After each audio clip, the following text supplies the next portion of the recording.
एक गांव जहां सड़कों पर सिर्फ सन्नाटा था, जहां तरक्की के सारे सपने अधूरे थे। छत्तीसगढ़ के आखिरी गांव में पहली बार चली बस। पामेड़ गांव में 50 साल बाद शुरू हुई बस सेवा। बीजापुर का आखिरी गांव पामेड़, जहां जाने के लिए लोगों को कभी 200 किलोमीटर का लंबा सफर तय करना पड़ता था, अब सीधे जिले से जुड़ गया है।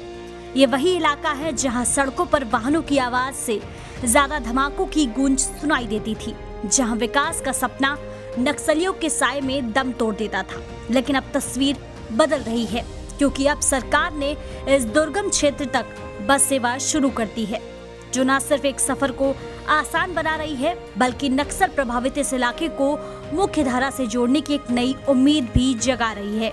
पामेड़ गांव अब बस सेवा से जुड़ा।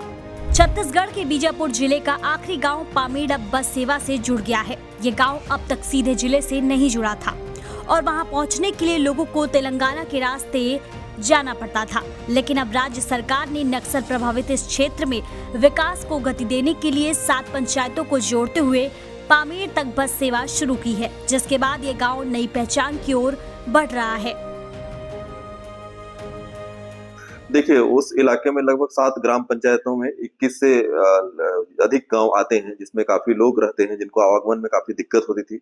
और जैसा कि आप जानते हैं कि पामेड़ से पहले अगर बीजापुर मुख्यालय आना हो तो तेलंगाना के थ्रू उनको 250 किलोमीटर का दूरी तय करना पड़ता था, जो कि अब मात्र 90 किलोमीटर में तय हो रहा है। तो ये एक हिसाब से काफी लोगों को इससे सहूलियत हो रही है और काफी लोग चाहे वो ब्लॉक मुख्यालय हो, चाहे वो जिला मुख्यालय हो, उससे जुड़ रहे हैं।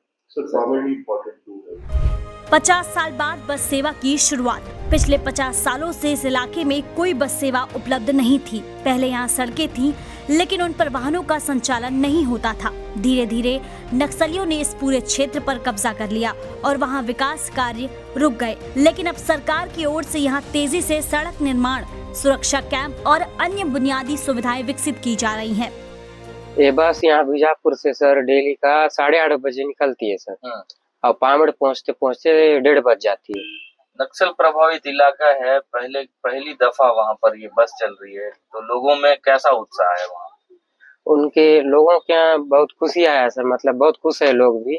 बस जब से चल रही है ना, उनको आवक जावक में बहुत ज्यादा सुविधा हो गया, इस वजह से लोग भी बहुत खुश है। किस तरीके का कैंप, लगभग सुरक्षा कैंप भी लगाए गए हैं, सुरक्षा मुहैया कराई जाती है आप लोगों को? जी, जब भी बस जाती है सर तो आरोपी लगे रहती है। बस जब तक पामेड़ पहुंचे, फिर वापस पामेड़ से तर्रेम पहुंचे तक सुरक्षा लगी रहती है सर।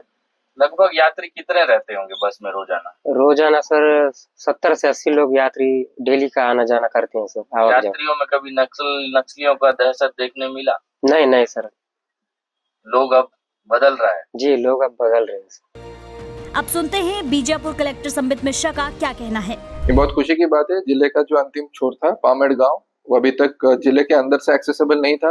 हमें चेरला होते हुए, तेलंगाना होते हुए जाना पड़ता था। लगभग 220 किलोमीटर पड़ता था बीजापुर डिस्ट्रिक्ट हेडक्वार्टर से। अभी हाल ही में जो कैंप्स खुले हैं, तो उसकी वजह से पामेड़ पहली बार बीजापुर जिले के हेडक्वार्टर से एक्सेसिबल है, बीजापुर के अंदर से ही। हमारे ज्यादातर नियत नैनार गाँव इसी रूट पे आते हैं और ये सभी गाँव पहली बार पब्लिक ट्रांसपोर्ट सर्विस की वजह से बीजापुर मुख्यालय से जुड़ गए हैं। सर, ये पामेड़ के लिए बस सुविधा चालू की गई है, कैसे है ग्रामीणों में उत्साह? ग्रामीणों में बहुत अच्छा उत्साह है। बस के चालू हो जाने से उनको बहुत अच्छा सुविधा मिल रहा है आने जाने के लिए। इस इलाके में सड़क और बस क्यों जरूरी था, आपको क्या लगता है? दुर्गम इलाके के चलते जो है और माओवादियों के चलते जो है सुविधा विहीन था और बहुत परेशानी होता था आने जाने के लिए। तो बस के चलने से जो है सुविधा हो जाएगा, शिक्षा, स्वास्थ्य, आने जाने का सामान भी आने जाने में, लाने ले जाने में दिक्कत कम होगा। बीजापुर जिले में इस बदलाव को एक बड़े सकारात्मक परिवर्तन के रूप में देखा जा रहा है, जिससे नक्सल प्रभावित इलाकों में विकास की नई रोशनी पहुंचेगी।